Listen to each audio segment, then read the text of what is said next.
Buenos días, mis queridos hermanos. Es un placer nuevamente estar con ustedes esta mañana del domingo para poder compartir la palabra del Señor. Sé que la mayoría de ustedes están bastante bien por la misericordia de nuestro Señor y quisiera comentarles que también en mi familia estamos todos bastante bien, que no ha sucedido nada malo y eso es una misericordia de nuestro Señor. Es interesante que en estos meses de alteración mundial, por la declaratoria de la pandemia que ha provocado este virus llamado SARS-CoV-2, hemos podido ver que todas las naciones en general, la mayoría de las naciones alrededor del mundo y los gobiernos se han esforzado en poner muchas medidas de orden obligatorio para evitar que este virus se propague con la velocidad y la mortalidad con la que originalmente se creía que podía estar. Obviamente estas leyes, la mayoría tienen sanciones y de esta manera se ha podido evitar que haya muchos muertos. Las medidas obligatorias impuestas por las naciones no podían ser permanentes. Por ende, la mayoría de gobiernos han tenido que ir rebajando o disminuyendo las medidas y las normas y las sanciones de esto.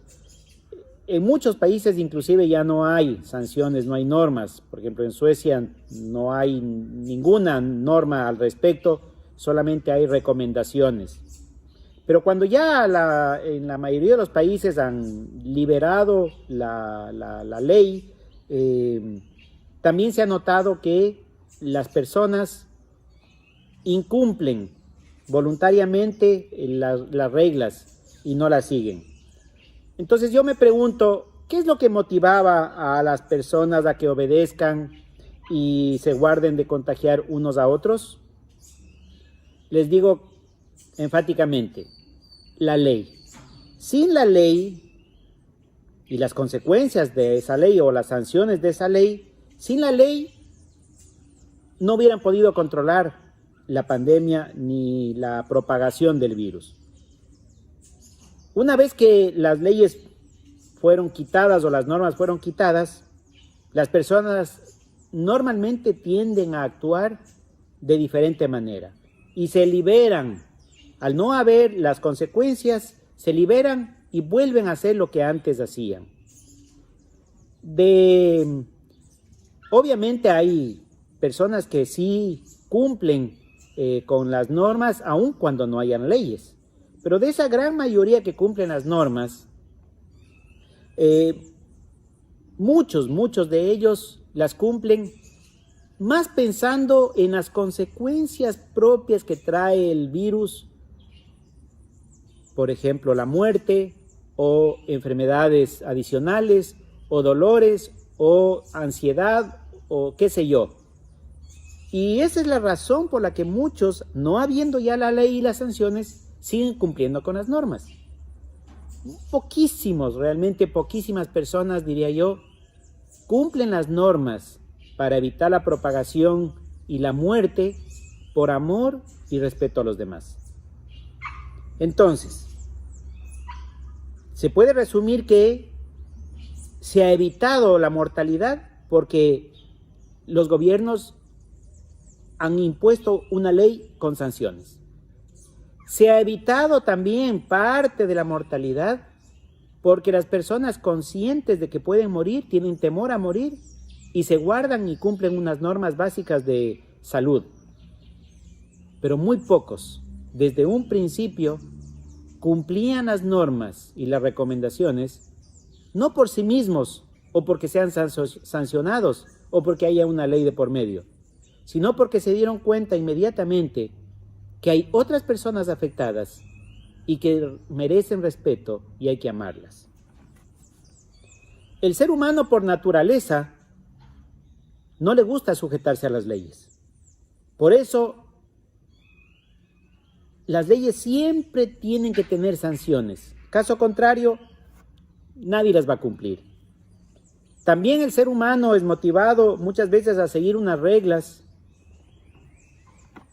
que no tienen sanciones, pero que son de lógico cumplimiento o porque son ya costumbres en sus países, no porque haya algo que les obligue, sino porque realmente les conviene.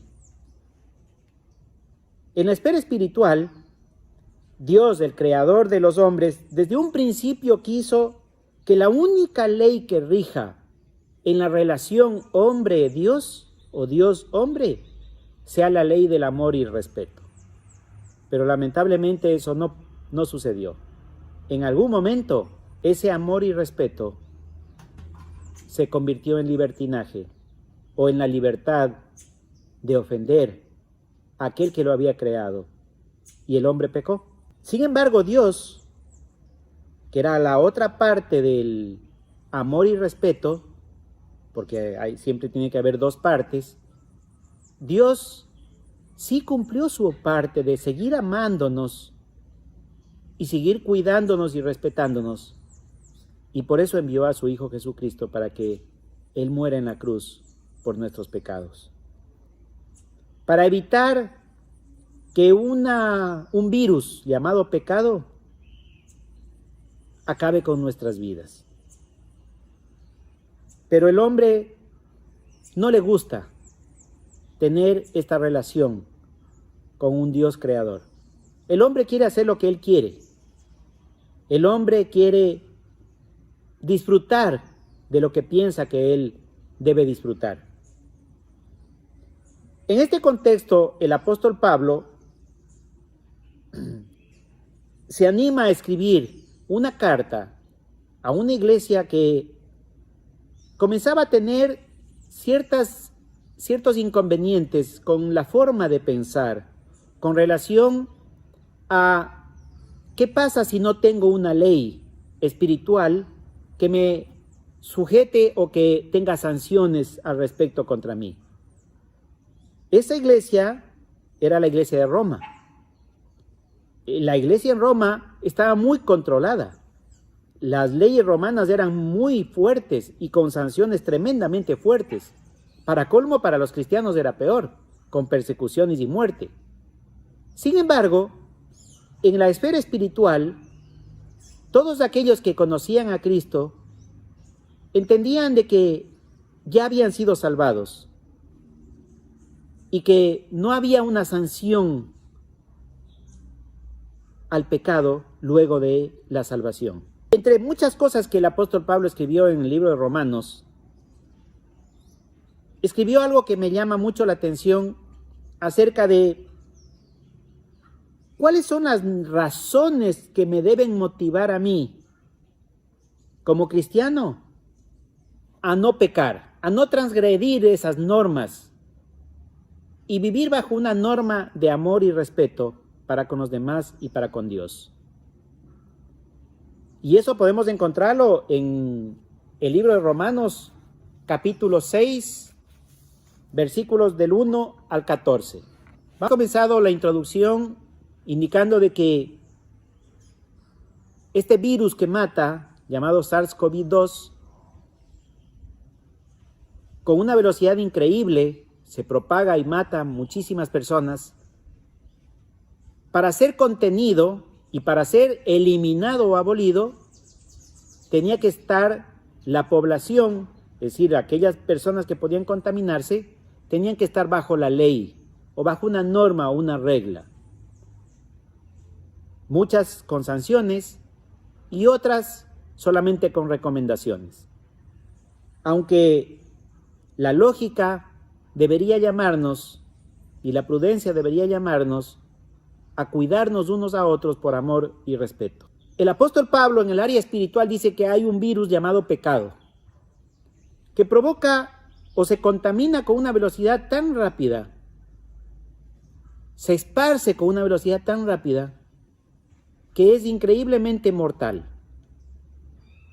Y que la gente no se da cuenta. Muchos son asintomáticos, como diríamos. no saben que están con el virus y que van a morir.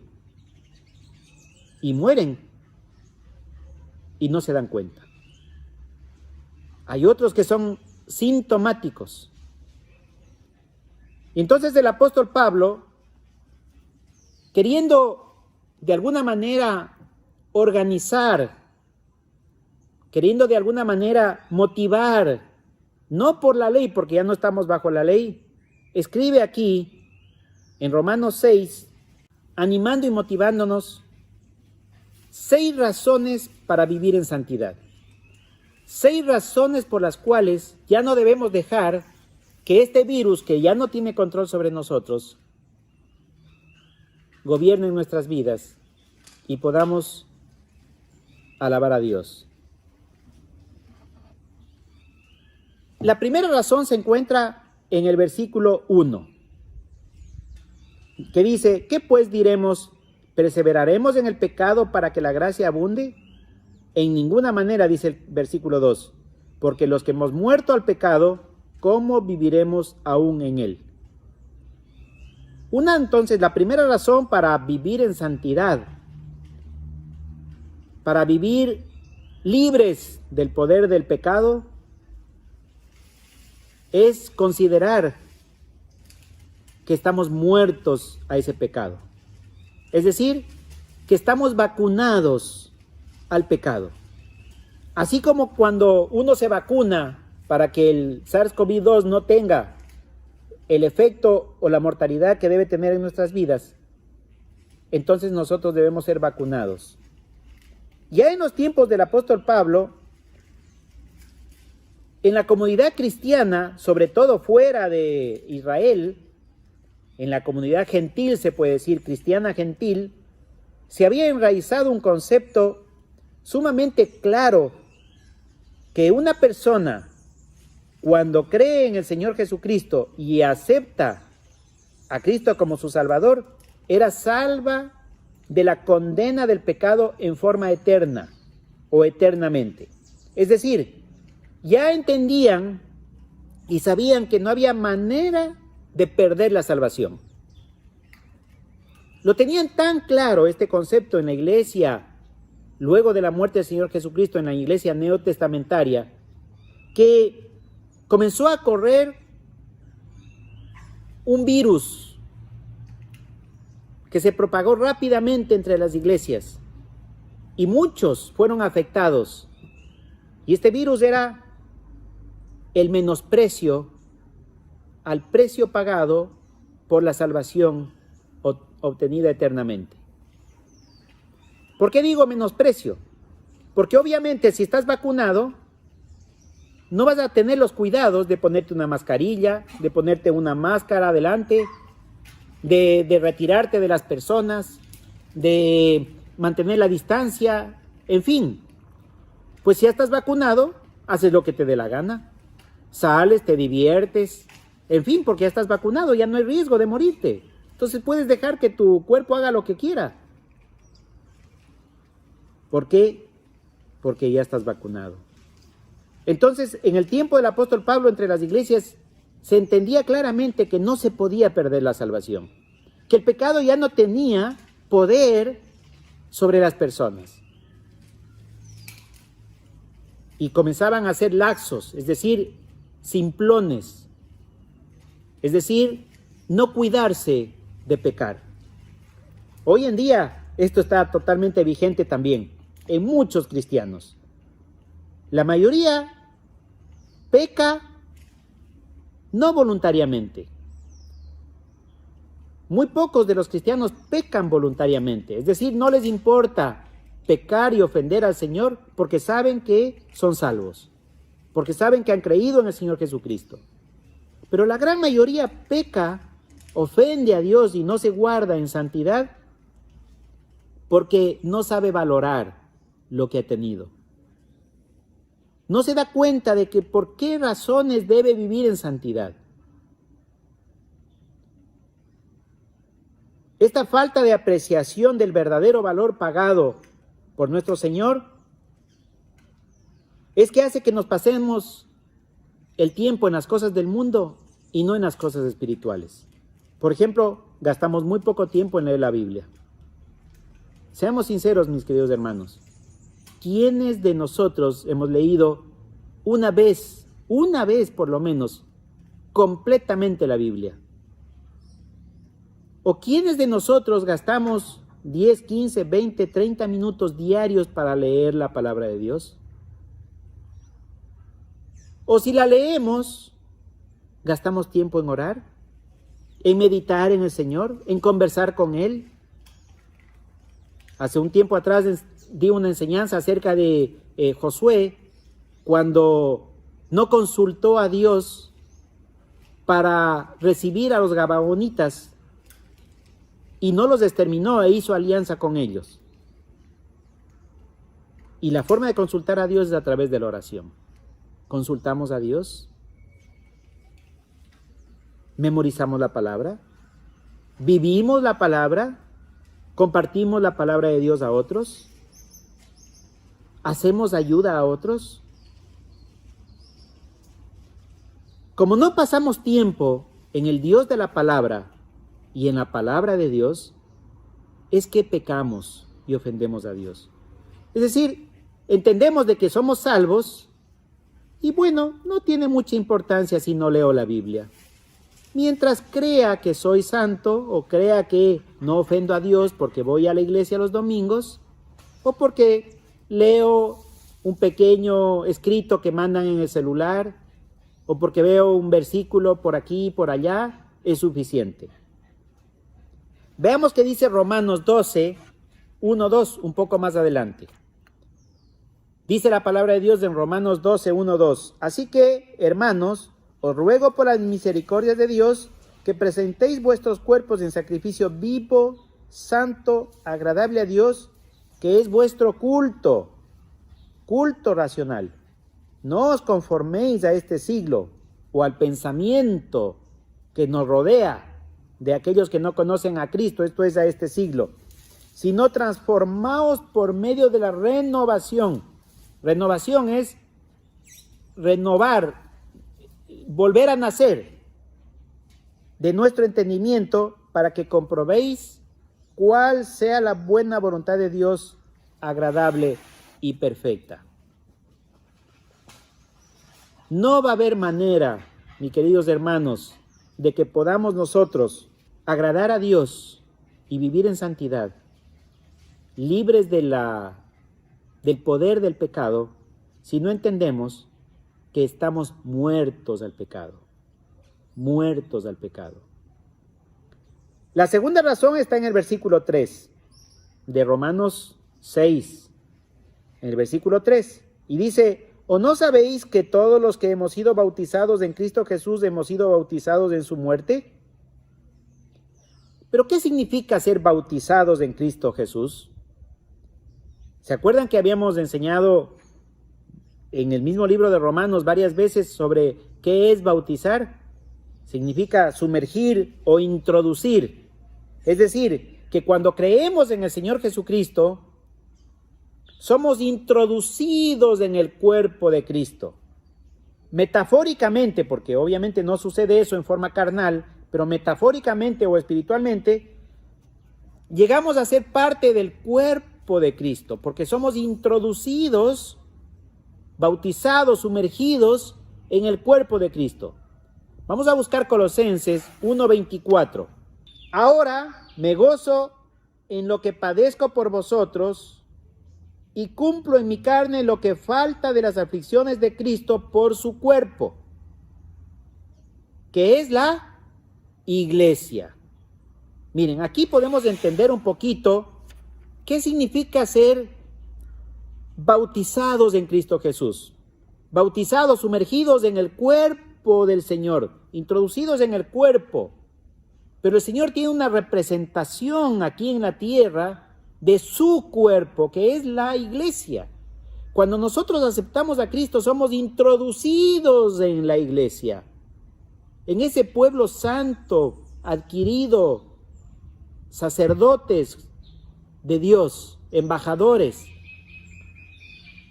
Eso es ser bautizados en Cristo. Bautizados en Cristo es ser bautizados en la iglesia. Cuando nos bautizamos en agua no es nada más que un testimonio público de algo que sucedió internamente, de algo que no lo vemos.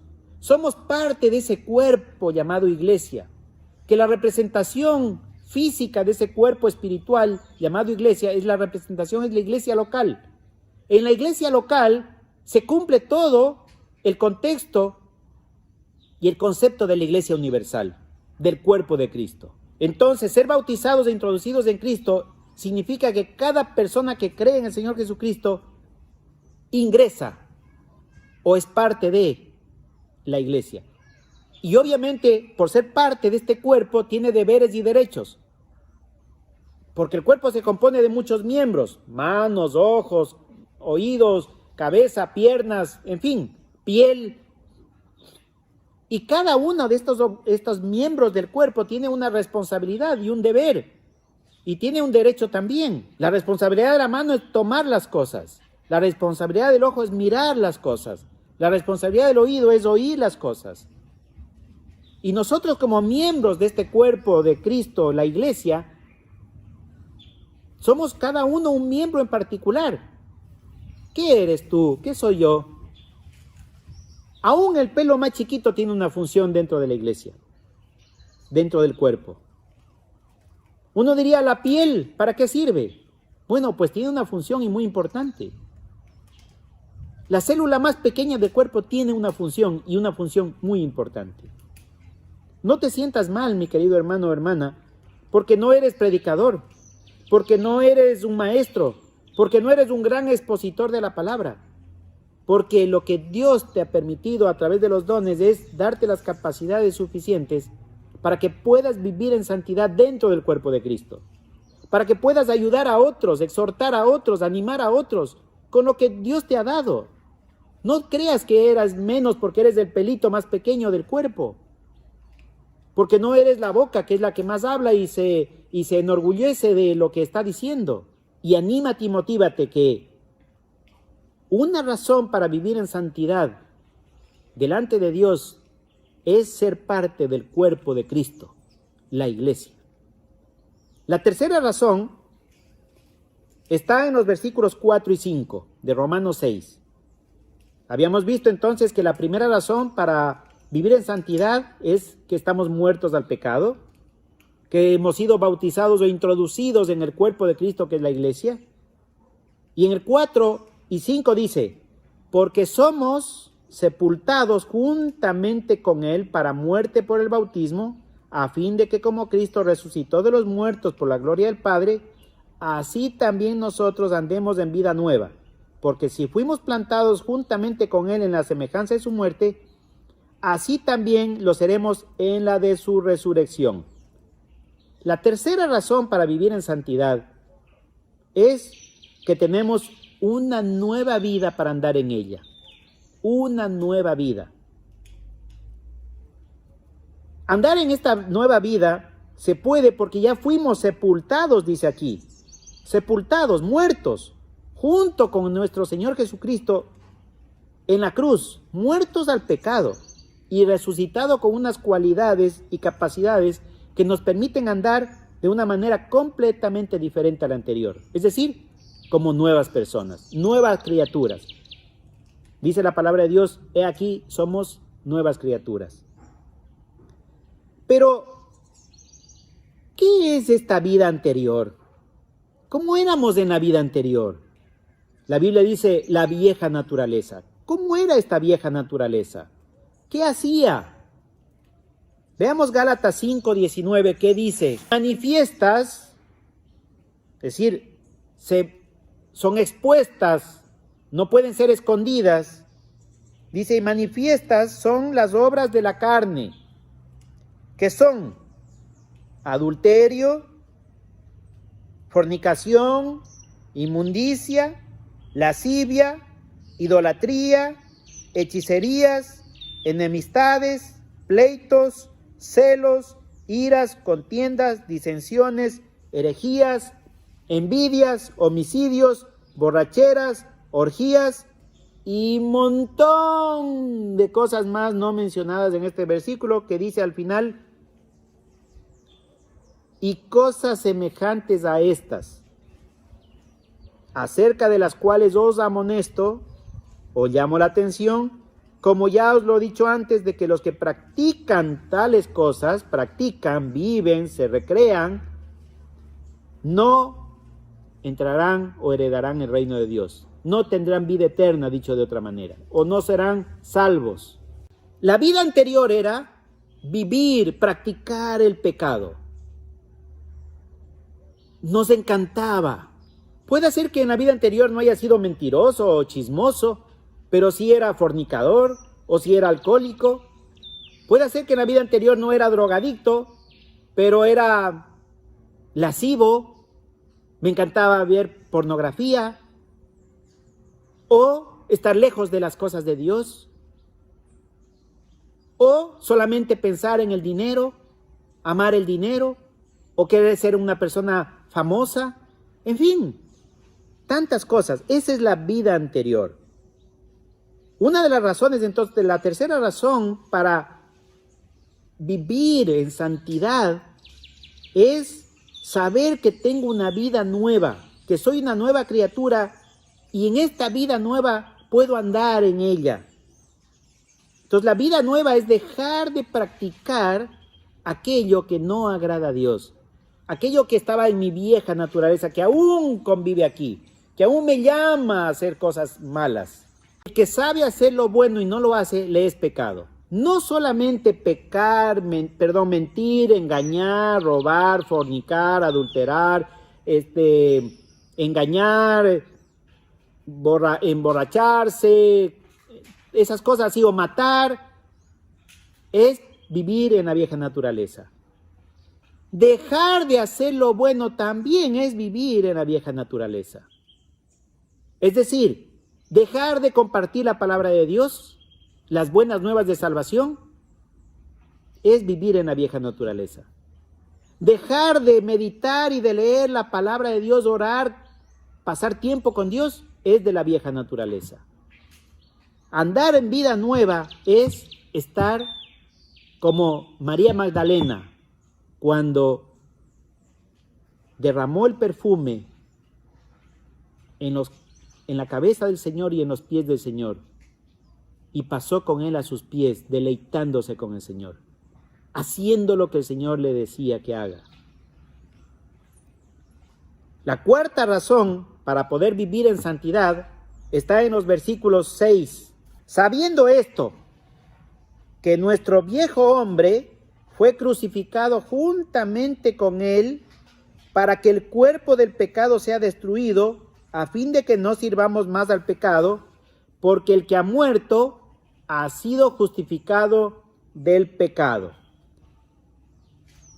La cuarta razón entonces para vivir en santidad es entender que el poder del pecado ha sido destruido. La primera era que estábamos muertos al pecado. La segunda es que hemos sido bautizados en el cuerpo de Cristo o en Cristo mismo. La tercera es que tenemos una vida nueva, somos una nueva criatura y debemos andar conforme a esto, andar conforme a la vida nueva. La cuarta es que el poder del pecado ha sido abolido. Este concepto del cuerpo del pecado que dice aquí, para que el cuerpo del pecado sea destruido, el cuerpo del pecado, este concepto es bastante abstracto, no es fácil de entender, mis queridos hermanos y hermanas. Lo peor es que muchas de estas veces también justificamos nuestros pecados al decir que no puedo dejar de pecar, es que yo soy así, es que ya no puedo dejar de pecar. Pero el apóstol Pablo, en el versículo 6, comienza con una frase que dice, sabiendo esto. Es decir, ¿no estabas tú enterado o enterada lo que dice la palabra? La verdad de la palabra de Dios. Esa verdad que es ineludible, que aunque tú no creas, ahí está esa verdad. Sabiendo esto, es decir, es necesario conocer, entender, estar consciente que cuando aceptamos a Cristo, nuestra vieja naturaleza con la que nacimos en forma carnal ha dejado de tener la capacidad o el poder o la autoridad que tenía para hacerme pecar. El poder del pecado, la autoridad que el pecado tenía sobre mi cuerpo, ya fue destruido. Y esto es lo que debemos entender y saber. Y debemos concientizarnos de tal manera que me permita a mí saber que cuando estoy en tentación, tengo el poder, la capacidad de decirle no a ese pecado. Mientras que cuando no conocía a Cristo, sin el poder del Espíritu Santo, no podía decirle no al pecado. Lo que sí les puedo decir es que todo creyente, y eso dice la palabra de Dios, toda persona que ha conocido a Cristo y aceptado a Cristo como su Salvador, es libre del poder del pecado. Ha sido liberado de las ataduras del pecado. Esto es tan trascendental, este concepto es tan trascendental, que al reconocerlo y vivirlo, me permitiría tener el éxito en la toma de mis decisiones para no pecar y acercarme más y más a Dios. La quinta razón está en los versículos del 8 al 11 de Romanos 6. La quinta razón para vivir en santidad. Romanos 6, del 8 al 11. Y dice así: y si morimos con Cristo, creemos que también viviremos con Él, sabiendo que Cristo, habiendo resucitado de los muertos, ya no muere, la muerte no se enseñorea más de Él, porque en cuanto murió, al pecado murió una vez por todas, mas en cuanto vive, para Dios vive. Así también vosotros, consideraos muertos al pecado, pero vivos para Dios en Cristo Jesús, Señor nuestro. Es interesante la forma en que el apóstol Pablo, siendo inspirado por Dios, pone esta verdad en el contexto real. Es decir, el ser humano piensa, cree que porque respira, porque mira, porque piensa, porque razona, porque camina, está vivo. Pero la palabra de Dios dice que el hombre está muerto. Y es que ahí parece una contradicción. Claro, es lógico. Porque el hombre cree que porque tiene una carne, porque se puede mover, está vivo. Pero Dios da un concepto diferente acerca de la vida. ¿Qué es la vida? ¿Qué es la vida? Veamos primero qué es la muerte o cómo se obtiene la muerte. Romanos 5:12, Romanos capítulo 5, versículo 12 dice: por tanto, como el pecado entró en el mundo por un hombre, y por el pecado la muerte, así la muerte pasó a todos los hombres, por cuanto todos pecaron. Entonces la muerte es pecar. La muerte se alcanza o se obtiene por pecar. Pero aquí dice que la muerte pasó a todos los hombres. Por ende, todos los hombres nacen muertos.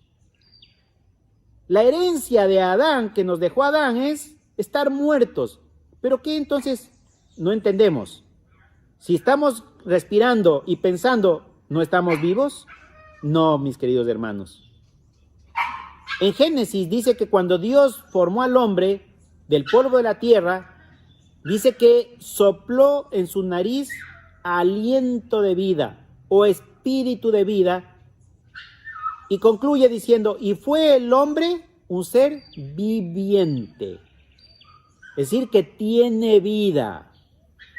Antes de eso, antes que Dios sople en su nariz, no tenía vida, tenía solo la capacidad de caminar y de respirar, así como las plantas y los animales. Quizás podía pensar, Dios le hizo diferente al hombre de los animales, y podía pensar y razonar. Pero solo tuvo vida cuando tenía lo que Dios es, porque solo Dios es vida en sí mismo, solo Él da vida, porque Él es vida al crear cosas. La capacidad de crear cosas es tener vida. Las rocas no se reproducen y no tienen capacidad de vida. Entonces la vida es aquello que se reproduce, aquello que me permite compaginar con otros. Y en este caso la vida es el Espíritu Santo de Dios, porque solo Dios es vida. Cuando obtengo el Espíritu Santo de Dios, tengo vida. Entonces aquí decía que ya tengo vida eterna y por ende estoy vivo para Dios. Cuando comprendemos que no teníamos la capacidad de mantener esta vida en forma eterna en este cuerpo, entonces es que acudimos al dador de la vida y por ende obtenemos vida eterna al creer en Cristo Jesús. Entonces la quinta razón por la cual debo vivir en santidad es que tengo vida eterna y ahora estoy vivo, verdaderamente vivo para Dios. Finalmente, la sexta razón para poder vivir en santidad delante de Dios está en los versículos del 12 al 14 de Romanos 6. Dice Romanos 6:12, no reine pues el pecado en vuestro cuerpo mortal, de modo que lo obedezcáis en sus concupiscencias o en sus deseos, ni tampoco presentéis vuestros miembros al pecado como instrumentos de iniquidad, sino presentaos vosotros mismos a Dios como vivos de entre los muertos, y vuestros miembros a Dios como instrumentos de justicia, porque el pecado no se enseñoreará o tendrá autoridad de vosotros, pues no estáis bajo la ley, sino bajo la gracia. La sexta razón para vivir en santidad es que ya no debo obedecerle al pecado y debo presentar mis miembros, todo mi cuerpo, mis ojos, mis manos, mis piernas, mi cerebro, mi corazón, todo debo presentar a Dios, al Dios vivo. No reine significa o tiene el sentido de que alguien gobierna. El rey es siempre alguien que gobierna. En este caso el apóstol Pablo pide que el que reine en nuestra vida no sea el pecado, sino Dios. Es decir, que el pecado no tenga autoridad sobre nosotros. Eso es no reinar. Que no me diga lo que yo debo hacer. En aquellos países donde existe un rey, el rey dice, haz esto y tiene que hacerse. No hay opción de decir, es que no quiero. En las democracias uno puede decir, no quiero. Cuando hay reinados, el rey dice, haz esto y es suficiente, hay que hacerlo y punto. Entonces, no reine, pues, el pecado en vuestro cuerpo mortal, en esta vieja naturaleza. No debe ya reinar en esta vieja naturaleza, en este cuerpo que se va a degradar, que va a morir, que se va a gusanar. No debe reinar, no debe darme las órdenes o tener la autoridad de que yo le obedezca para el pecado. No debo presentar mis miembros al pecado como instrumentos de iniquidad, dice el apóstol, sino que debo presentar esta nueva naturaleza que está revistiendo la vieja naturaleza o que está vistiendo la vieja naturaleza. Debo presentarla como para Dios. Entonces el pecado sí tiene autoridad, pero sobre aquellos que no tienen a Cristo, no sobre nosotros que ya hemos sido salvados y ha sido destruido el poder del pecado, según vimos en los versículos anteriores. Entonces, al tener una nueva autoridad que es Dios, del Señor Jesús, Él es el que debe gobernar, Él es el que debe decirme qué debo hacer y por ende debo vivir para Él.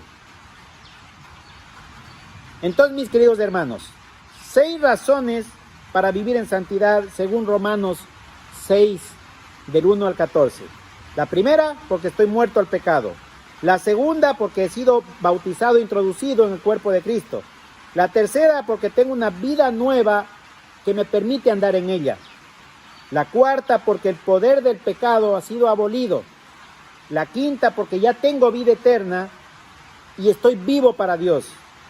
Y la sexta, porque ya no voy a obedecerle al pecado y voy a presentar mi cuerpo a mi Dios Salvador. Que el Señor bendiga sus vidas y que esto pueda ser una realidad para que pueda cambiar en mi vida. Mis queridos hermanos, que el Señor los cuide y nos vemos en otra oportunidad. Amén y amén.